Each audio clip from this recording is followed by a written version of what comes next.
2025년 11월 30일 대한민국은 여전히 과거의 그림자에 갇혀 있습니다.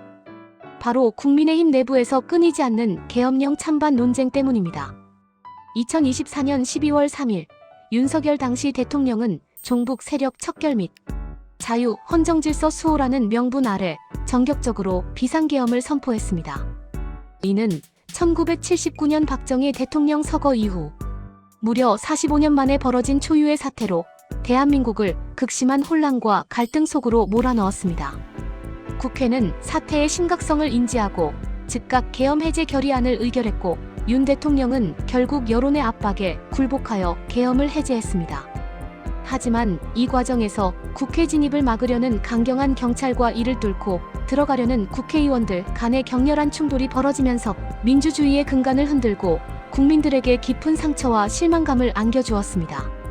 계엄 해제 결의안은 재석 의원 190명 전원 찬성이라는 압도적인 지지 속에 가결되었지만 이후 윤 대통령에 대한 탄핵 시도가 이어졌고 이는 1차 탄핵 소추안 부결로 일단락되었습니다.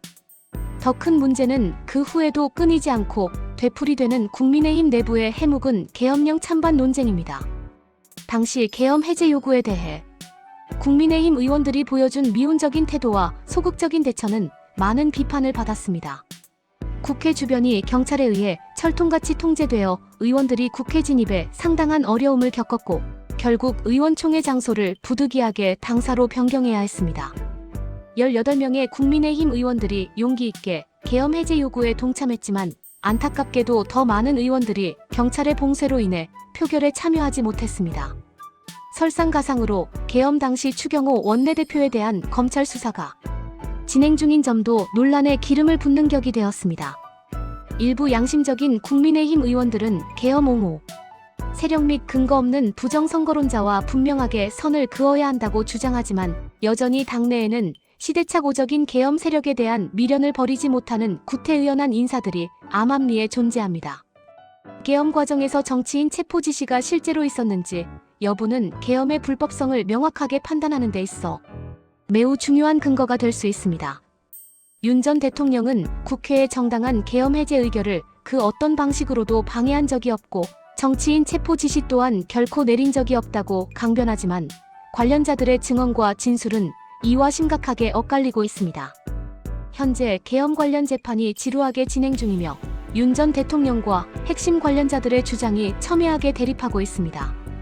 국민의힘은 과거의 잘못된 그림자인 계엄의 강을 용감하게 건너 윤 전 대통령과 단호하게 절연하고 진정한 보수정당 재건의 험난한 길을 묵묵히 걸어가야 한다는 주장이 끊임없이 쏟아지고 있습니다.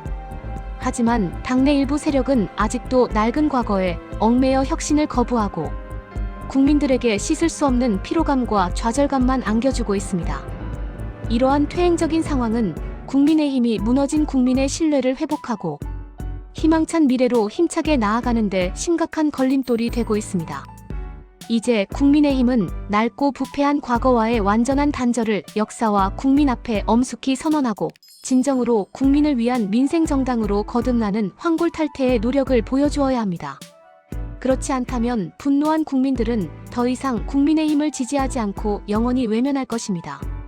아직도 시대착오적인 계엄 세력 찬반 타령으로 소중한 국력을 낭비하고 국민에게 극심한 스트레스만 증폭시키는 국민의힘은 더 이상 존재할 가치가 없는 반드시 사라져야 할 정당입니다.